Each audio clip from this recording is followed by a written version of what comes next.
আসসালামু আলাইকুম। এখন দেখবেন সংবাদ। লেবাননে ইসরায়েলের হামলায় হিজবুল্লাহর শীর্ষ কমান্ডার তাবাতাবাই নিহত। আইডিএফ বিরোধী অভিযানে সফল এই নেতাকে হিজবুল্লাহর পরবর্তী প্রধান মনে করা হতো। ফের ভারতের অংশ হতে পারে সিন্ধু অঞ্চল, পরিবর্তন হতে পারে সীমান্ত। প্রতিরক্ষামন্ত্রী রাজনাথে মন্তব্য ঘিরে তোলপাড়, উস্কানিমূলক বিবৃতি ইসলামাবাদের। মারা গেছেন বলিউডের কিংবদন্তি অভিনেতা ধর্মেন্দ্র, জানিয়েছে ভারতের কয়েকটি গণমাধ্যম। দেশ জুড়ে শোকের ছায়া। এতক্ষণ শুনছিলেন সংবাদ শিরোনাম, এখন দেখবেন বিস্তারিত। লেবাননে ইসরায়েলি হামলায় নিহত হয়েছেন হিজবুল্লাহর শীর্ষ কমান্ডার হাইথাম আলী তাবাতাবাই। বৈরুতের বিভিন্ন আবাসিক এলাকা লক্ষ্য করে চালানো এই হামলায় প্রাণ গেছে আরও 4 জনের। হিজবুল্লাহর দ্বিতীয় প্রজন্মের নেতা ছিলেন তাবাতাবাই। হাসান নাসরাল্লাহর মৃত্যুর পর তাকেই মনে করা হচ্ছিল হিজবুল্লাহর পরবর্তী প্রধান। একের পর এক হামলায় প্রকম্পিত বৈরুত। লেবাননের রাজধানীর দক্ষিণের দাহি অঞ্চলে হামলা চালায় ইসরায়েলি বাহিনী। হামলায় ক্ষতিগ্রস্ত হয় বেশ কিছু ভবন এবং স্থাপনা, যার মধ্যে আবাসিক ভবনও রয়েছে। এতে হতাহত হন অনেকেই। আতঙ্ক ছড়িয়ে পড়ে বৈরুতবাসীর মাঝে। হঠাৎ প্রচণ্ড শব্দে কেঁপে ওঠে সবকিছু। ভয়ে আতঙ্কে রাস্তায় বের হয়ে আসি। পাশের সড়কে আমার স্বজনেরা থাকেন, এখনো তাদের কোনো খোঁজ পাইনি। তেল আবিব জানায় হামলার মূল টার্গেট ছিল হিজবুল্লাহর শীর্ষ নেতা হাইথাম আলী তাবাতাবাই। হামলায় তিনি নিহত হয়েছেন বলে জানিয়েছেন ইসরায়েলি প্রধানমন্ত্রী। তাবাতাবাইয়ের মাথার পেছনে $50 লাখ পুরস্কার ঘোষণা করা হয়েছিল। নাসরাল্লাহর পর তাবাতাবাই ছিল সবচেয়ে বড় হুমকি। তাদের হত্যার মাধ্যমে মধ্যপ্রাচ্যকে সন্ত্রাসী মুক্ত করার পথে আরও এগিয়ে গিয়েছি আমরা। এদের হত্যার মাধ্যমেই লেবাননের নিরাপত্তা ও ভবিষ্যৎ নিশ্চিত করা হবে। লেবাননের সশস্ত্র সংগঠন হিজবুল্লাহর দ্বিতীয় প্রজন্মের নেতা ছিলেন তাবাতাবাই। 80-র দশকে তিনি যোগ দেন হিজবুল্লায়। দায়িত্ব পালন করেন সশস্ত্র গোষ্ঠীটির এলিট ফোর্স রাদওয়ানে। ইসরায়েলি হামলায় হাসান নাসরুল্লাহর মৃত্যুর পর গেল বছর দায়িত্ব পান হিজবুল্লাহর চিফ অব স্টাফ হিসেবে। ইসরায়েলকে ঠেকাতে এবার মিশরের দ্বারস্থ হামাস। দেশটির গোয়েন্দা প্রধান হাসান রাশাদের সাথে কায়রোয়ে বৈঠক করেছে ফিলিস্তিনি স্বাধীনতাকামী সংগঠনটির প্রতিনিধি দল। গাজায় ইসরায়েলের যুদ্ধবিরতি লঙ্ঘনের বিষয়টি নিয়ে আলোচনা হয় বৈঠকে। হামাস জানায় ইসরায়েলি হামলা যুদ্ধবিরতি চুক্তিকে হুমকির মুখে ফেলেছে। বিবৃতিতে ফিলিস্তিনের স্বাধীনতাকামী সংগঠনটি জানায় যুদ্ধবিরতির শর্ত বাস্তবায়নে প্রতিশ্রুতিবদ্ধ হামাস। তবে ইসরায়েলের হামলা পরিস্থিতিকে জটিল করে তুলছে। 2023 সালের 7 অক্টোবর হামাসের হামলা ঠেকাতে ব্যর্থতার দায় ইসরায়েলি সামরিক বাহিনীর, এমন মন্তব্য করেছেন খোদ ইসরায়েলি সেনাপ্রধান ইয়াল জামির। বিবৃতিতে তিনি বলেন, গোয়েন্দা সংস্থা এবং সামরিক বাহিনীর এই ব্যর্থতার কারণে সুদূর প্রসারী প্রভাব পড়েছে ইসরায়েলের নিরাপত্তায়। আইডিএফ 7 অক্টোবর তাদের দায়িত্ব পালনে স্পষ্ট গাফিলতি করেছে। তারা নাগরিকদের নিরাপত্তা দিতে ব্যর্থ হয়েছে। অবশ্যই এটা কৌশলগত ব্যর্থতা। সামরিক বাহিনীর এই ব্যর্থতার দীর্ঘ প্রভাব পড়েছে জাতীয় নিরাপত্তায়। সিন্ধু অঞ্চল আবার ভারতের অংশ হতে পারে, পরিবর্তন হতে পারে সীমান্ত। ভারতের প্রতিরক্ষামন্ত্রী রাজনাথ সিং এর এমন মন্তব্য ঘিরে তৈরি হয়েছে ব্যাপক উত্তেজনা।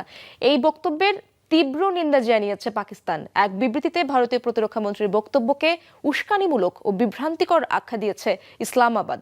ভারতকে নিজেদের অভ্যন্তরীণ সংকট সমাধান ও নাগরিক সুরক্ষা নিশ্চিতের দিকে মনোযোগ দেওয়ার পরামর্শ দেওয়া হয়। কাশ্মীর নিয়ে বিভেদ তো কয়েক যুগের পুরনো ইস্যু।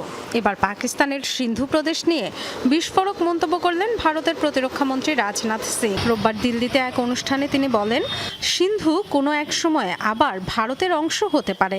সাবেক ভারতীয় প্রধানমন্ত্রী এলকে আদভানির উক্তি তুলে ধরে বলেন, অনেকেই ভারত থেকে সিন্ধুর বিচ্ছিন্নতা কখনো মেনে নিতে পারেননি। আজ সিন্ধু ভূখণ্ড এখন ভারতের অংশ নাও হতে পারে, কিন্তু ঐতিহাসিকভাবে সিন্ধু সভ্যতা সবসময় ভারতের অংশ হয়েই থাকবে। ভূমির বিবেচনায় সীমান্ত পরিবর্তন হতে পারে, কে জানে কাল হয়তো ভারতের অংশ হয়ে ফেরত আসবে সিন্ধু। সেখানকার মানুষ যারা সিন্ধু নদকে পবিত্র ভাবে, তারা আমাদেরই অংশ। তারা কোথায় আছে সেটি বিষয় নয়। রাজনাথ সিং এর বক্তব্যের নিন্দা জানিয়ে কড়া বিবৃতি দিয়েছে পাকিস্তান। এমন মন্তব্য বিভ্রান্তিকর, বাস্তবতা বিবর্জিত ও বিপজ্জনক আখ্যা দিয়েছে দেশটির পররাষ্ট্র মন্ত্রণালয়। এ ধরনের মন্তব্য হিন্দুত্ববাদী মানসিকতার প্রকাশ, আন্তর্জাতিক আইনের বিরোধী বলেও আখ্যা দিয়েছে। ভারতকে নিজেদের অভ্যন্তরীণ সমস্যা সমাধানে মনোযোগ দেওয়ার পরামর্শ দিয়েছে ইসলামাবাদ। জম্মু কাশ্মীর সংকট সমাধানে উপযুক্ত পদক্ষেপের আহ্বানও জানিয়েছে। 1947 সালে ভারত ভাগের সময় পাকিস্তানের অন্তর্ভুক্ত হয় সিন্ধু নদের তীরবর্তী অঞ্চলটি। ইউক্রেনে ব্যাপক হামলা চালিয়েছে রাশিয়া। প্রাণ গেছে কমপক্ষে 6 জনের, আহত অনেকে। দেশটির দ্বিতীয় বৃহত্তম শহর খার্কিভে ভয়াবহ ড্রোন হামলা চালিয়েছে রুশ সেনারা। আক্রান্ত হয় একটি বহুতল ভবন। বিস্ফোরণের পর আগুন ধরে যায় বাড়িটিতে। কয়েক ঘন্টার চেষ্টায় নিয়ন্ত্রণে আসে আগুন। ভেতর থেকে উদ্ধার করা হয় 4 জনের মরদেহ। হামলায় 2 শিশুসহ আহত হয়েছে আরও 12 জন। নিপ্রোপেট্রোভস্কে হয়েছে এই বড় ধরনের হামলা। মারহানেটস শহরে বোমার আঘাতে নিহত হয়েছে কমপক্ষে 2 জন। ইউক্রেনের প্রতিরক্ষা বিভাগ জানিয়েছে রোববার দেশটির উত্তর পূর্বাঞ্চলে 6টি এলাকায় 15 দফা হামলা চালিয়েছে রুশ বাহিনী। ভারতের পশ্চিমবঙ্গে বাবরি মসজিদ নির্মাণের ঘোষণা দিয়েছেন রাজ্যের ক্ষমতাসীন দল তৃণমূল কংগ্রেসের বিধায়ক হুমায়ুন কবির। আগামী 6 ডিসেম্বর মসজিদের ভিত্তিপ্রস্তর স্থাপন করা হবে বলে জানিয়েছেন তিনি। এই দিনেই বাবরি মসজিদ ধ্বংসের 33তম বার্ষিকী। তবে এ নিয়ে তুমুল রাজনৈতিক বিতর্ক শুরু হয়েছে দেশটিতে।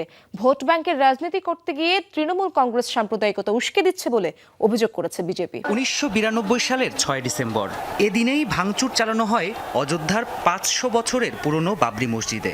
সাম্প্রদায়িক দাঙ্গায় প্রাণ হারান কমপক্ষে 2000 মানুষ। 2019 সালে অযোধ্যার বিতর্কিত এ জমি হিন্দু সম্প্রদায়ের বলে রায় ঘোষণা করেন ভারতের সুপ্রিম কোর্ট, যার ভিত্তিতে গেল বছর জানুয়ারিতে রাম মন্দির নির্মিত হয়। বছর ঘুরতেই আবারও আলোচনায় আসে বাবরি মসজিদের নাম।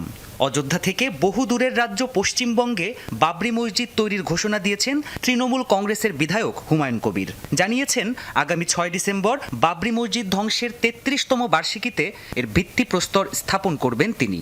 পশ্চিমবঙ্গের মুর্শিদাবাদ জেলার বেলডাঙ্গায় নির্মিত হবে এই মসজিদ। 6 ডিসেম্বর বাবরি মসজিদে ভিত্তিপ্রস্তর স্থাপন করা হবে। আমাদের নেতাকর্মীরা এই দিন সংহতি দিবস পালন করবে। মুসলিম নেতারাও অংশ নেবেন। বেলডাঙ্গায় মসজিদটি নির্মাণ করতে 3 বছর সময় লাগবে। হুমায়ুনের এই ঘোষণার পর ভারতের রাজনৈতিক অঙ্গনে তুমুল বিতর্ক শুরু হয়। তৃণমূল কংগ্রেস ভোটের স্বার্থে পশ্চিমবঙ্গে সাম্প্রদায়িক উত্তেজনা তৈরি করছে বলে অভিযোগ করে বিজেপি। মসজিদ নির্মাণে সমস্যা না থাকলেও মোগল সম্রাট বাবরের নামে মসজিদ তৈরিতে আপত্তি জানান পশ্চিমবঙ্গ বিজেপির নেতা দিলীপ ঘোষ। দেশে কোথাও মন্দির মসজিদ নির্মাণে মানা নেই, তবে বাবরি মসজিদ তৈরি হবে একথা বলে মসজিদ নির্মাণ দেশের স্বার্থের পরিপন্থী। কারণ এটি ঘিরে বহু বছর ধরে ব্যাপক আন্দোলন হয়েছে। বাবর ছিলেন একজন আক্রমণকারী, তাকে এদেশের মানুষ শ্রদ্ধা করে না। আগামী 6 ডিসেম্বর কলকাতাতেও বড় রাজনৈতিক সমাবেশের প্রস্তুতি নিচ্ছে তৃণমূল কংগ্রেস। বাবরি মসজিদ ধ্বংসের প্রতিবাদে প্রতি বছর এ সমাবেশ আয়োজন করে থাকে দলটি। নাইজেরিয়ার একটি আবাসিক স্কুল থেকে অপহরণের শিকার হয়েছে 300 বেশি শিশু। আফ্রিকান দেশটিতে এক সপ্তাহে 3য় গণ অপহরণের ঘটনা এটি। সাম্প্রতিক সময়ে নাইজেরিয়ায় আশঙ্কাজনক হারে এমন অপরাধের ঘটনা বেড়ে যাওয়ায় চরম আতঙ্কে দিন কাটাচ্ছে সাধারণ মানুষ। নিজ বাড়িতেও নিরাপদ বোধ করছে না তারা। এমন পরিস্থিতিতে প্রশাসনের কাছে বাড়তি নিরাপত্তার দাবি নাইজেরিয়ানদের।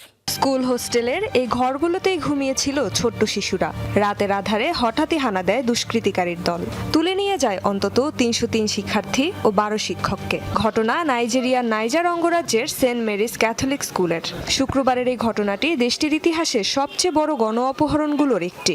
তবে এর আগে একই সপ্তাহে ঘটে আরও 2টি বড় অপহরণের ঘটনা। এর আগে সোমবার পার্শ্ববর্তী কেব্বি অঙ্গরাজ্যের একটি বোর্ডিং স্কুল থেকে 20 জনেরও বেশি মুসলিম ছাত্রীকে তুলে নিয়ে যাওয়া হয়। এছাড়াও হামলার শিকার হয় দক্ষিণের কওয়ারা অঙ্গরাজ্যের একটি চার্চ, যাতে প্রাণ হারায় 2 জন আর অপহরণের শিকার হয় 38 জন। এসব ঘটনায় আতঙ্ক ছড়িয়ে পড়েছে পুরো দেশ জুড়ে। নিজ বাড়িতেও সময় কাটছে প্রবল ভয় আর আতঙ্কে। ব্যাহত হচ্ছে স্বাভাবিক জীবন। আমি মনে করি না কেউ নিরাপদ বোধ করছে। অপহরণ, বন্দুকধারীদের হামলা, খুন সব মিলিয়ে পরিস্থিতি খুবই ভয়ানক। মানুষ ঠিকমতো ঘুমাতে পারছে না। সামান্য শব্দ হলেই চমকে জেগে ওঠে। নাইজেরিয়ার কোনো জায়গায় এখন নিরাপদ নয়। এমন ভয়াবহ সংকটে প্রশাসনের কাছে বাড়তি নিরাপত্তার দাবি জানাচ্ছে সাধারণ মানুষ। সরকারের উচিত চার্চ, স্কুল আর অন্যান্য গুরুত্বপূর্ণ স্থাপনায় নিরাপত্তা কর্মী মোতায়েন করা, যাতে মানুষ অন্তত তাদের কর্মস্থলে নিরাপদে থাকতে পারে। ক্যাথলিক স্কুলে অপহরণের ঘটনার পর শনিবার নাইজার অঙ্গরাজ্যে অনির্দিষ্টকালের জন্য সব স্কুল বন্ধের ঘোষণা দিয়েছে প্রশাসন।